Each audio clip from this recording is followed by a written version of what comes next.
Okay guys, ituturo ko sa inyo yung Netbank. Yung Netbank Mobile, yan yung Bank of Romblon.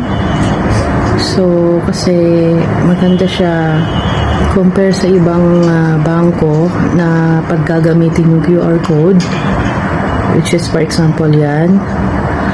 Hindi nakikita yung account number. So, yun sa own bank, for example. Wherein doon sa Netbank, kapag yan ang ginamit nyo pang scan doon sa QR code, makikita nyo na yan, tingnan natin guys i-scan muna natin. Lalabas dyan yung account number mismo saka yung bangko. So, diba guys, ang galing. So, yung make transaction lang, i-mix nyo lang.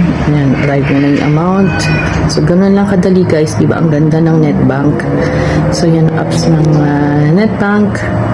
So, may bills payment din siya. InstaPay, PesoNet. So, yun ang FB page ng Netbank Mobile. So, salamat.